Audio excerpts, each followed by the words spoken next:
May I have your attention, please?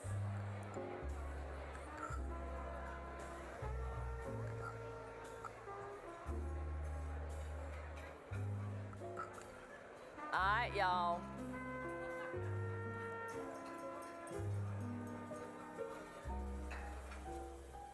Thank you. Hopefully by now everyone has received the meal. I know there are some that have special orders and they are working on them as fast as possible. In the meantime, we're going to resume our program.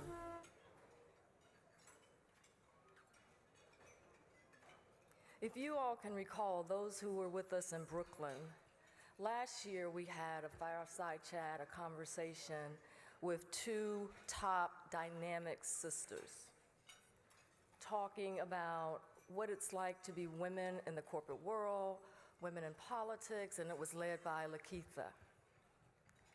This year, as we think about everything that's going around in the world and how our young black men are being impacted, things that are happening to our young black men, we decided, okay, let's flip the script. Talking with Lakeitha, it's like, yeah, we need to have a conversation with the brothers. Yeah, let's see what's going on in the minds of the brothers. What are they doing and how can they help lead our communities? What role do they play in the corporate America? What role do they play in the legislature? What role do they play in our communities? And how are they going to help us build stronger, bolder, bad brothers that will take over this country? So it gives me joy to call up Patrick, our chair-elect, senior counsel, to introduce the dynamic brother from Florida, from this area, that he's going to have this conversation with. I'll turn it over to Patrick.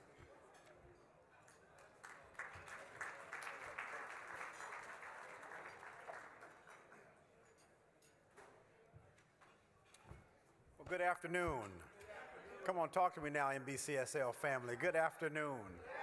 It is so good to see you all and really honored to be here with you this morning. And I could not be this afternoon, more excited to continue the conversation as we've had today that our president, Gilda Cobb-Hunter, has set the stage for creating systemic collaboratives to improve our community's future. That really speaks volumes to what this corporate roundtable is about. We are honored and delighted to be a resource to NBCSL members across the country.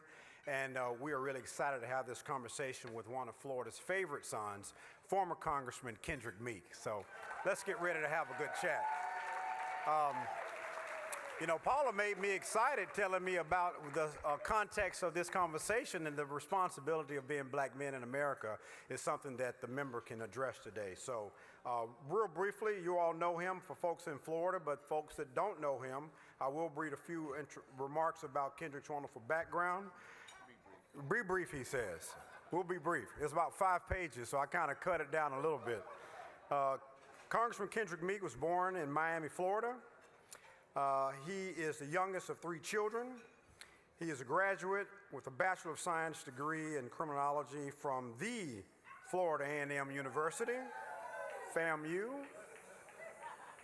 All right, that's enough. Don't get too excited. We've got some Morehouse graduates in here somewhere, right? In 1994, Congressman Meek won election to the Florida State House, where he served 4 years before winning an election to the State Senate. He's married to wonderful Leslie Dixon. They've raised 2 children, Lauren and Kendrick. As a legislator, Congressman Meek was a strong advocate for education reform, pushing for a reduced size in classroom education and public schools. In his terms in Congress, he's fought for so many things throughout his tenure, served on the Armed Services Committee. There he pushed for better equipping troops fighting in Iraq and Afghanistan. He's urged former members of Congress and former presidents to establish certain details when withdrawing troops during the Iraq War. And he's continued to be a champion for various public policy issues across the country. So we'll get right into it per Paula's orders. Please join me in giving a warm welcome to former Congressman Kendrick Meek.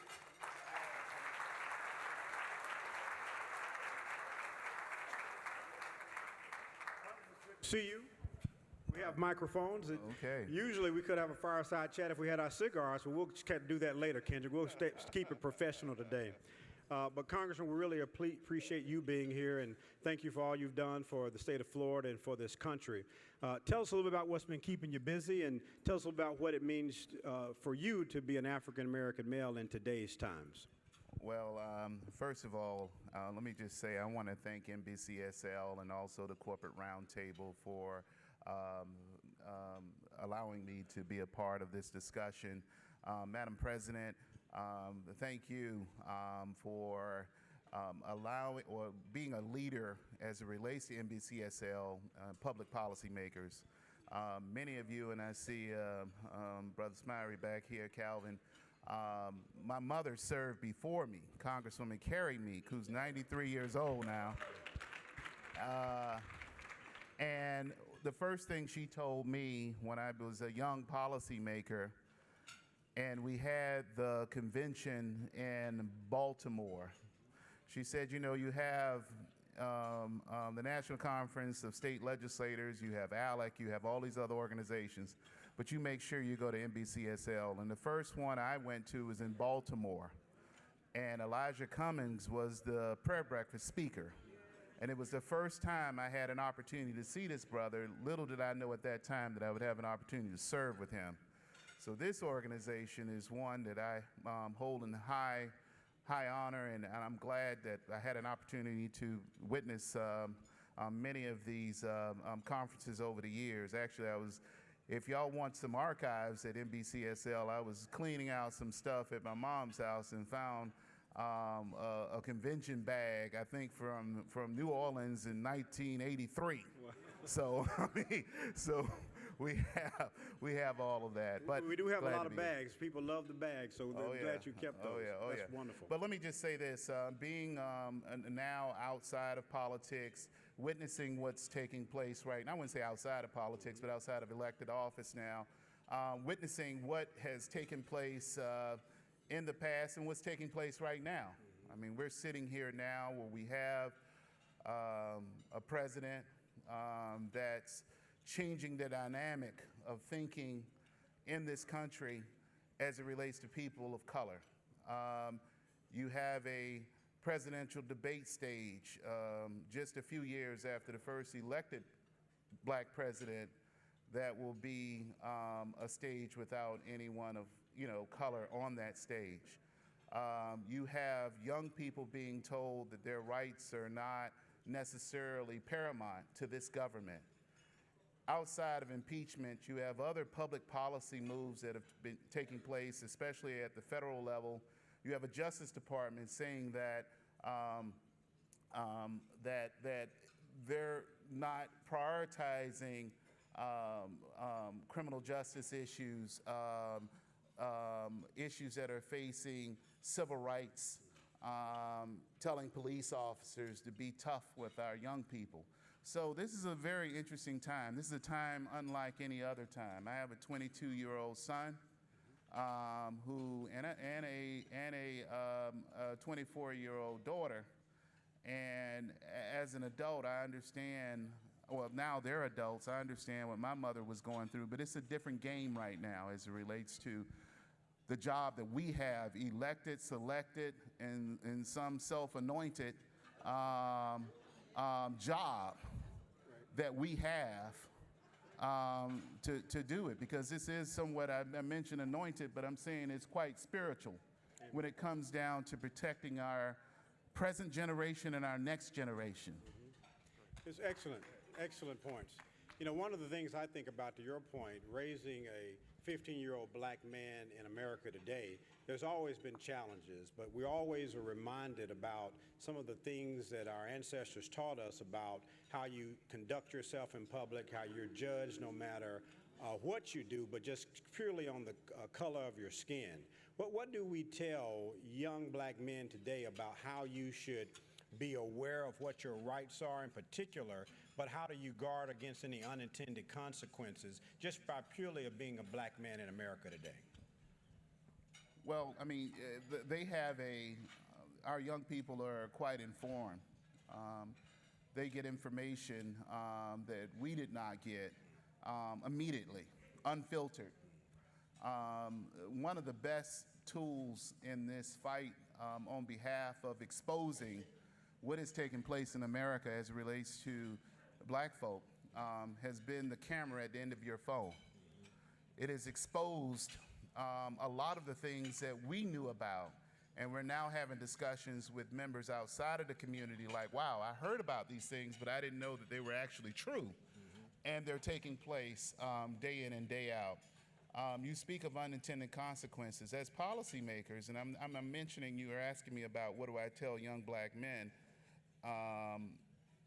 You know, I'm a member of the 5,000 Role Models of Excellence in South Florida, and I've been a member for some time now. And the first discussion started with just helping young black men learn how to tie a tie. Right.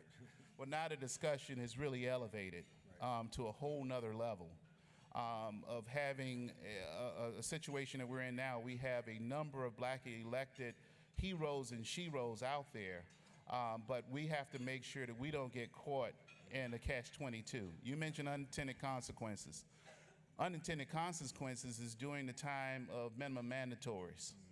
Unintended consequences was the federal crime bill, even though you have folks pushing back and forth on what that really meant, and was it Republicans or President Clinton or Sister Souljah, whatever the case may be. Right.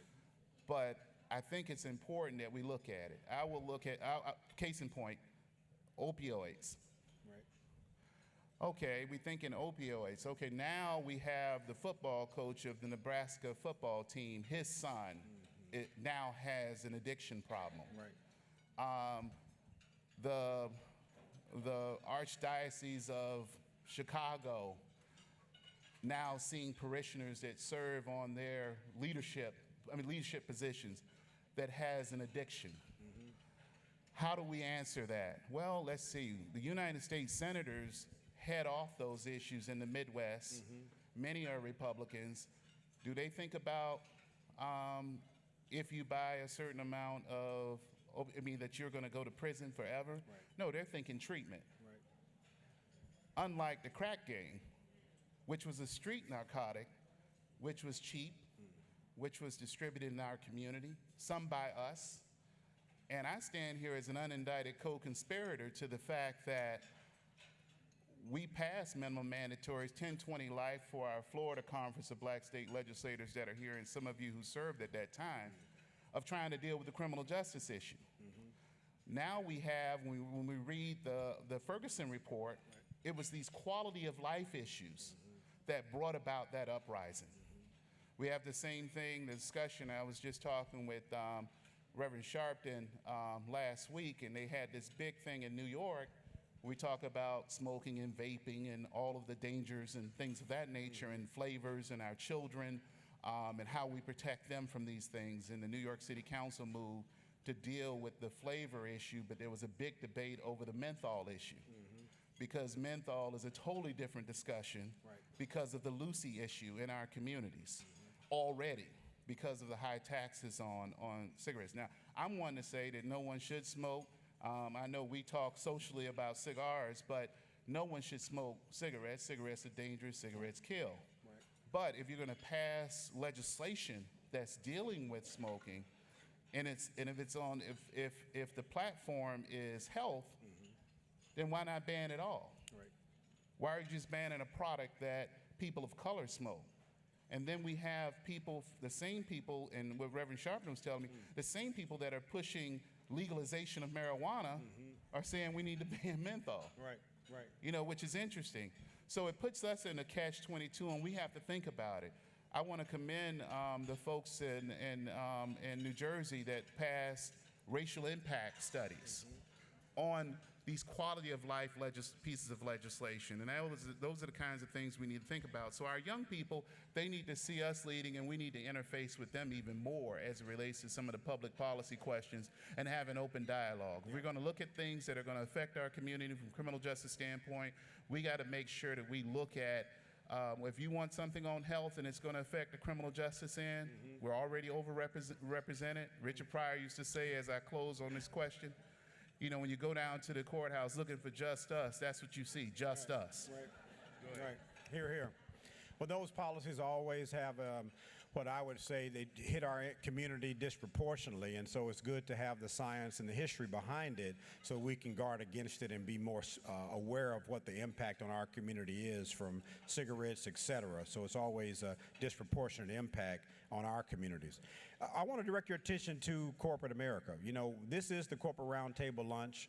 A lot of the companies that are here today arguably may not be members of the Corporate Roundtable, but for the representatives. We are so thrilled and honored to be a small resource to infuse the capital into NBCSL so that our legislators can set policies, come together, and be strong, informed, and collaborative to follow our president's title of this conference.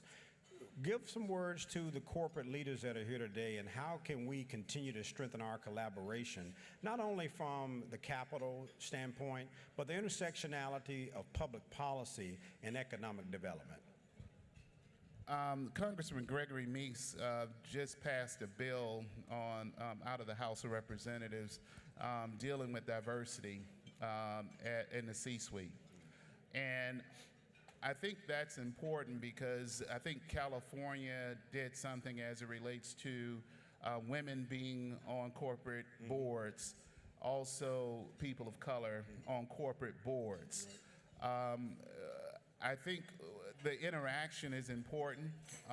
The Corporate Roundtable has been a great partner, and this luncheon is named after Ben Ruffin. I remember him. He was a friend. He would always be in attendance at everything that was dealing with our community and about our community. We miss him dearly. But on the corporate side, it's important that we have that relationship.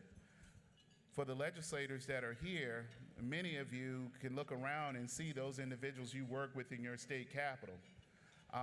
Many of them are not here as it relates to quote-unquote lobbyists. But they'll be at National Conference of State Legislators, and they'll definitely be at ALEC. And so it's important that corporations that hire individuals in these capitals, because I say there's 4 branches of government. Right. You know, we know about judiciary, we know about the legislative, we know about executive, but then you also have that lobbying corps out there that were members of one of those 3 branches and are very knowledgeable on public policy. And when you're looking for support, especially on the economic development side, you need corporations to be on board. So for them to really understand on how we move this economy forward, how do we build jobs and opportunities, especially in the communities that we represent, because we represent diverse communities. Right now you have a Congressional Black Caucus that has 55 members, many of whom don't represent majority black districts. And so the great thing about President Obama's election was the fact that people of color built a level of confidence in the kind of leadership that we can provide on behalf of all, and having that kind of spirit of goodwill. And so if you can imagine that kind of environment and pulling in corporations, pulling in C-suite individuals, diversifying the C-suite. We're not talking social action. We're talking real economic engines and power. And that's the reason why this whole immigration issue is a major issue. The reason why we're a superpower in the world as it relates to business is because of our diversity and inclusion. Absolutely. Here, here. Couldn't agree with you more. So you look at the times today, you talk about the changing demographics of the country and the elected bodies. It seems like the country goes all the way to the left or all the way to the right. When you were in Congress, you were a former chairman of the Congressional Black Caucus. There was a lot of opportunity to focus on policies that impact the community, but also finding ways to collaborate and come with policies that are more moderate. You look at the elected leaders today in Congress, what's your take on some of the far extreme views on both sides of the aisle, and what are the consequences to the country and our electorate when you see these big swings far to the left, far to the right, and not really getting any substantive policies passed for our community in particular, but for the country? Well, I'm going to clean it up. I was about to call him Moscow Mitch, but Mitch, Mitch McConnell has 143 pieces of legislation that are bipartisan legislation that has been passed out of the Democratic House of Representatives. It's not all about impeachment. You know, it's about public policy. And I think it's important that we look at that diversity of public policy. I'm very concerned about us being distracted about the shiny object. I'm more concerned about what's going on. Go ahead, you can clap for that, it's okay. Being distracted by it because there's a number of things that are going on. In that 140 plus pieces of legislation that's on his desk is a bill that's dealing with gun safety, which is a major issue. We're sitting almost in the seat of mass shooting massacres in this state alone, in Florida, which the president has now made his residence. Mega hats are being distributed very openly here in this state. You're sitting in the most democratic, one of the most democratic districts in the country, historically, Broward County. But that must be the mayor over there, you know. No, but we're sitting in it right now. And so when we look at it, we got to think about, we got to have long game. Short game is good. Long game is even better because that's the game they're playing. They're playing a game of what's going to happen with this elected official that's on the school board. How are we going to make this individual with his or her radical views governor? That's their thinking. Our thinking is what we see on breaking news on the regular, on need to be MSNBC, CNN, you name it, of what's happening right now. I'm concerned, when I look at the Trump administration, I look at it from the standpoint, he's saying whatever he says, you know, lying or whatever the case may be, but what's going on over at HUD? You know, what's going on over at the EPA that's not dealing with brownfields and they're getting bought off over there? We haven't even unearthed what's really going on right now. What's going on in the Justice Department, which is very interesting. The Justice Department has been a champion. You know, I stand here as, I love the God that I serve. Amen. Okay? And, you know, I stand here as a proud father of a gay black man. Okay? And go ahead, clap for that. Yeah. A gay black man was almost like a double situation. And we have the discussion about discrimination, we have the discussion about biases, but when you have a Justice Department saying it's okay for you to hate. Last night I called Sabrina Felton, who is Trayvon Martin's mother, and to see this cat, have them live through this all over again, Madam President, even though folks have their right to sue, okay? But the fact that this individual is not ran out of town, and the fact that he walks free is a testimonial to our young black men and women that are saying, what's the value of my life and my space that I occupy?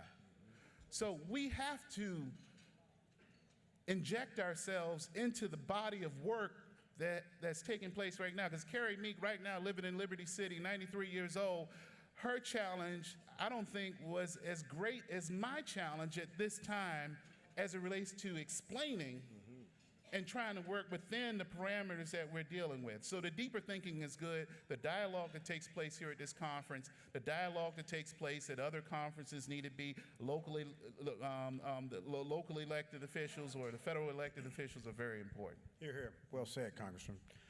Well, one of the things we always think about is, you know, as a corporate roundtable, what we can do more. And one of the things that we always realize is this is a family experience. These conversations that we have here every year are very inspirational. And our greatest legacy is our children, right? And as a father, I can hear it in your voice how much you love your children, just as all of us do. But you do think about what the future of America looks like. Looking at where you are today, the work that you've done in public service in the private sector, what would you tell yourself at the age of 20-year-old today. If you go back to talk to 20-year-old Kendrick Meek, what would you say to him? He had a lot of problems. I can say this, and I do speak to, and I take time out, and I mention Elijah Cummings, who's a dear friend of mine. Talked with him during his health struggles and watched him. We served on committees together, and we've talked together, and I look at photos that we've taken, but he always took time out. When I was chair of the Congressional Black Caucus Foundation, he was that member that would always say yes. And I say to all of you in this room, and I do mean everyone, including the people that are busting the tables, take that time to be that person, to say yes. Because your experience will your real life experience, if you're up in your 70s or 60s, or even if you're in your 30s and you just got a job and you're here at this conference, take that time to meet with that individual. Young people are hungry. They want to hear it, okay? And they're hungry. They want to hear it. They want to learn. Remember, with social media, they're getting real information, real time. They got to process that. Right. And in corporate America right now, I share with young people, listen, you belong at that table. Mm-hmm. You belong at that table just like the next person. And you have to fight to be at that table. And no one's going to come to your house and knock on the door, who is it, job? That's not going to happen. Right. You got to go get it. Right, man. You got to make it happen. That's right. They're not going to just give it to you. They're not going to just give it to you. You got to go get it. You got to go get it. And you have to be the person, when you come in, I just onboarded a person, I'm over at King & Spalding, a law firm. I'm a non-lawyer. And we just onboarded a new counsel. And I was sitting talking with her, and she used to serve counsel in the office that I served in Congress, in my personal office. And we started talking about the culture of the firm and how do you move up in the firm. She's a lawyer. Mm-hmm. The bottom line is you put it in. Right. You got to work. I mean, there's no way around it. You have to work. You have to be smart. You have to be able to come to the meeting prepared better than the person that called the meeting. And that's the kind of attitude that we have to have as it relates to go get it and get it done. Right. And like the young people say, that's the real. Right. I mean, we have to make sure that we prepare our people for battle.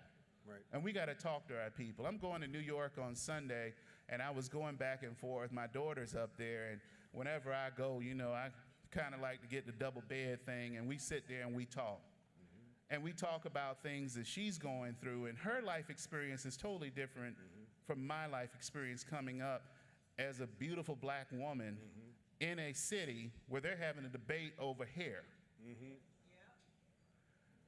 And she wears a natural. Mm-hmm. And we have these discussions back and forth. Right. Some of the things I don't see eye to eye with her on, But I do see the fact that she is very much into wanting to know, like a sponge. Mm-hmm. And then I go to dinner with her friends, and they want to hear about what's going on, because they want to know what life was before all of this madness. Right.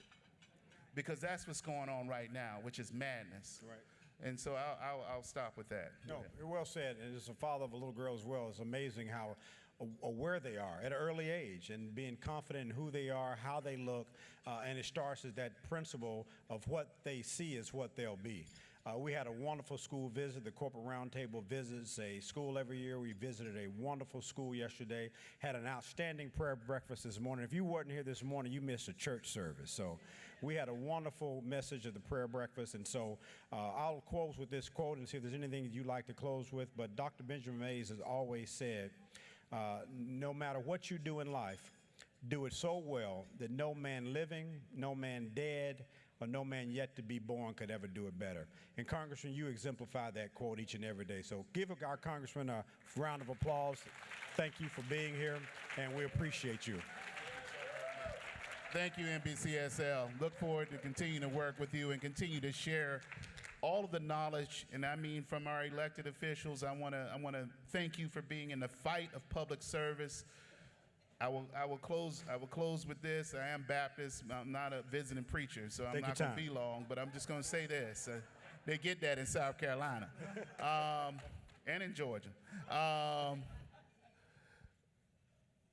Carrie Meek, my mother, who is my shero and mentor, has said in public service that you just can't like the people that you serve. You got to love them. Because if you don't love them, they're annoying. Okay? And so when we look at this present time that we're in now, because the question is going to be asked, what were you doing when all of this was going on? By the fact that you're in this room, you're already a part of what we call the people of goodwill. You're here to learn something, you're here to share something, you're here to support something that you believe in, or something that you believe that you think you can believe in. Enlist yourself. Public policy makers, as I look at this from the outside, now being on the what we say in Washington, on the K Street side of things, I see the discussions that take place in these meetings with consultants and all, and what's taking place. And I see the real when it comes down to who they respect and who they don't respect. They don't say it, but I can hear it. It's not a dog whistle, it's verbal. They respect those that stand up on behalf of things that they should stand up on behalf of. If you sit there and allow something to happen and you're in a committee and you don't say something, it's almost like people look at you like you should say something. You should do something. And if you don't do it, believe me, you trying to be safe and all. You know, my good friend Tony Hill, Senator Tony Hill in Jacksonville, former Senator Tony Hill, who's now working with Mr. Al Lawson in Congress, has said, we have some people that are elected that are just glad to be here. Amen. They want to hear Senator, Representative, Congressperson, Mr. Secretary, Madam Secretary. They want to get a key to the city. Just glad to be here. And then you have those that want to serve and misunderstood because they're leading. So I asked my friends, my former colleagues, and I asked those that support my former colleagues, be in that business about representing the people that you represent and love them and wallow in it and don't apologize for it. Because when it comes down to those issues of business issues, they know the fighters in the chamber. They know if you're well studied and well read. And they'll also know if you're just glad to be here. Yeah. So I say that in closing. I'm so honored. God is so great. I never thought that I would, you know, as a young kid with learning disabilities, growing up in Liberty City, having a mother elected in 1979 in a special election, a woman that was divorced twice, worked at a community college in community affairs with 3 children on her own, would be elected to this great body, will be in this great organization, serve in different capacities in this organization. And then, you know, moving on through the state trooper and being in the state legislature and in Congress, to then sitting here in this stage in my neighborhood, speaking to you, great leaders. I want you to please play a role in this moment that we live in right now. I couldn't agree with you more, Congressman. Let's give him another round of applause. We may continue this in the green room a little bit later, but thank you, Congressman. Next, we'll have Paula Hoisington to come up. Paula, we've got a few more orders. Please keep your seats. Tell Rep. Hall and President Cobb Hunter on you, so please keep your seats. We've got a few more household keeping items, but again, we can't thank you enough on behalf of the Corporate Roundtable. Paula? Thank you. Let's give Congressman Meek and Patrick another hand. That was a phenomenal discussion. Each year, the chair of the Corporate Roundtable has an opportunity to award an award to someone that has done an outstanding deed above and beyond the call, to partner with us, to work with us, and to help us to achieve a goal. Everyone on the CRT play an equal role. As the chair, I feel that my role is to start the wave, start the wave of making things happen. And as the members of the CRT, we continue to make the wave flow. This individual not only was an integral part of the wave, but they demonstrated and gave their time, their talent, and their treasure of themselves. Without hesitation, stepped up to the plate and said, "This will be one like no other." And I said, "Okay, well, let's do it." And as a result, yesterday, we had one of the most phenomenal school visits. Thank you, Representative DuBose, for connecting us with the principal in the school and letting us know, yeah, y'all gonna run with this. I'll bring in 300 students. We're gonna bust them in. And those kids, I mean, when we arrived, we had the ROTC meeting us in the parking lot, standing at attention. We had boys and girls in blazers and I mean, they were on point. And after the conversation, I asked them to challenge us with your questions. And believe me, we had to shut it down because they kept coming with the questions. We were like, oh, where did that question come from? Was that planted? And it was the kids, the children. They were eager to learn. They were eager to see. We had one, I think, that wanted to touch Patrick. Let me touch you. You're an attorney? Let me touch a real African-American male attorney. Just brought chills to us. And the young man that helped us pull this together is my choice for the award. Nicholas.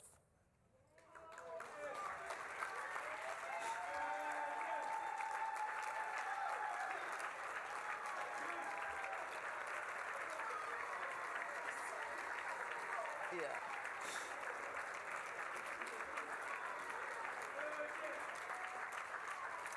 I had to reach out to him yesterday. I said, Nicholas, are you coming to the luncheon? Because Nicholas doesn't really like to be out there in the front. And I was so afraid he was gonna leave. But Nicholas had this concept, this idea of what this would look like.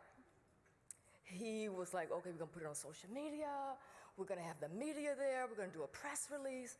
We're gonna do this. And he, for the second year, he brings in these books, right? Books that are challenging to the kids. And as you get up and you answer a question, you awarded a book. Nicholas does this.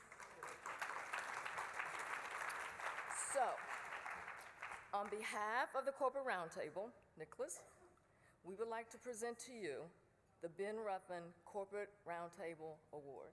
Thank you, Father.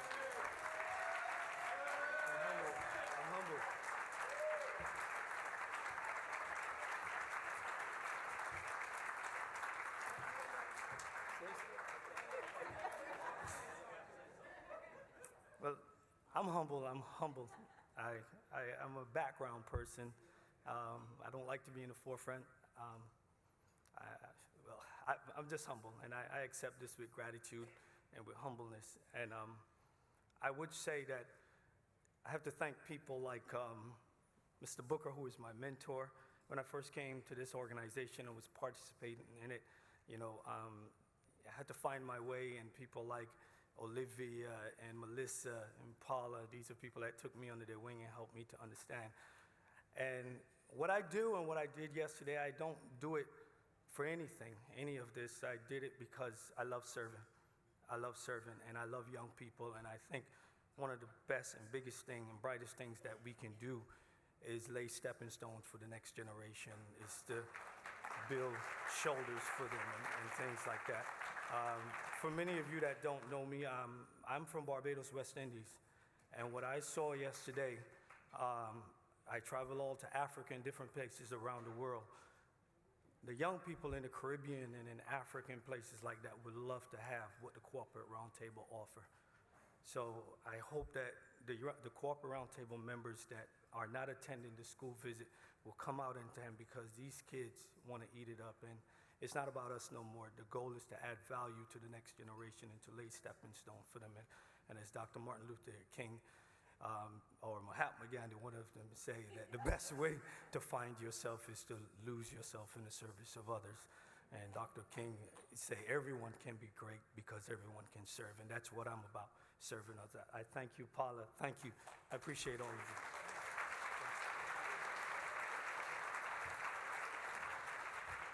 Thank you. And I also want to pay tribute to Olivia and Sharnetta for all the work that you also did, the CVS team.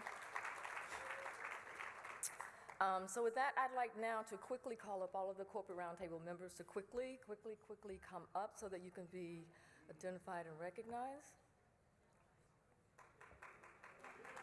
All of the corporate roundtable members. Do you have the mic with 2 mics?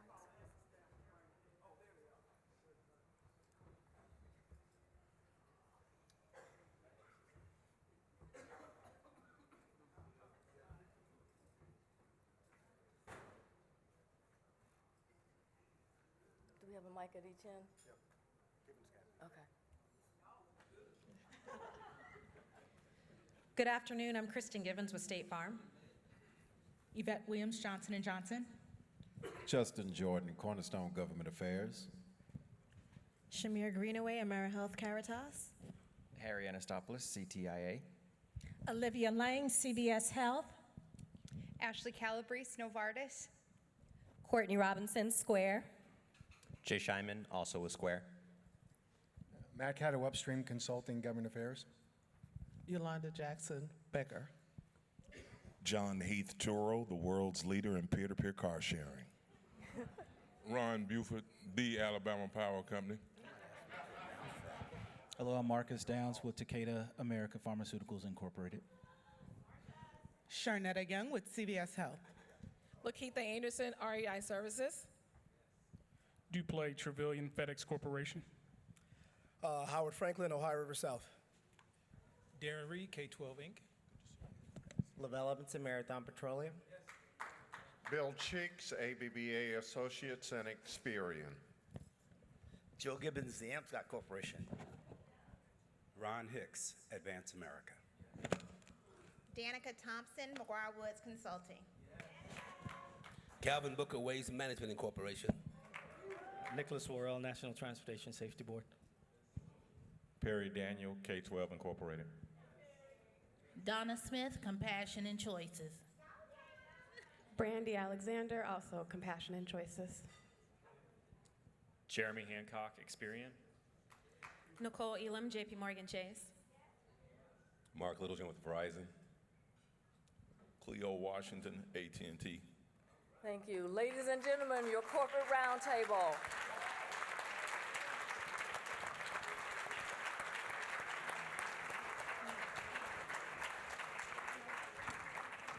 Thank you. Just a few housekeeping details before we leave. There will be the National Black Professional Lobbyists Association is hosting a lobbyist night out at NBCSL tonight, December 5th, from 5 to 7 at the Boathouse at the Riverside. And that's at 620 East Las Olas Boulevard. That's tonight. Also, there's been a request that all FAMUans, if you will come to the front and take a picture with Congressman Meek. We're done. Not yet, right, not yet. Oh, you. Before we start with the pictures, we're going to bring Olivia Lane out to give us our closeout.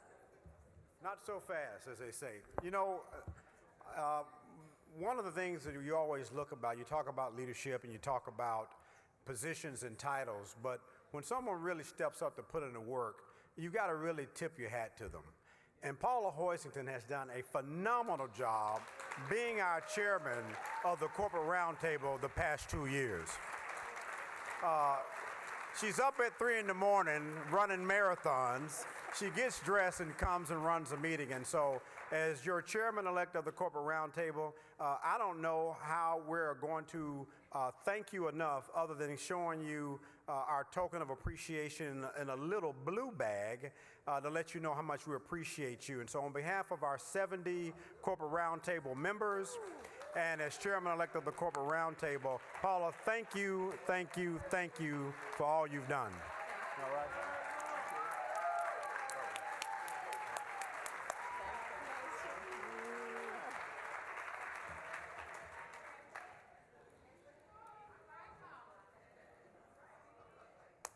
Let's give her another round of applause.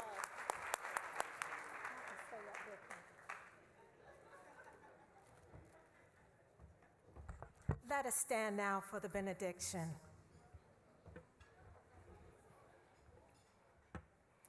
Now unto him who is able to keep us from falling, to present us faultless before his presence with exceeding joy, to the all-wise God and Savior, be glory and majesty, dominion and power, both now and forevermore. Amen. Amen. Pictures, all the rattlers in the house.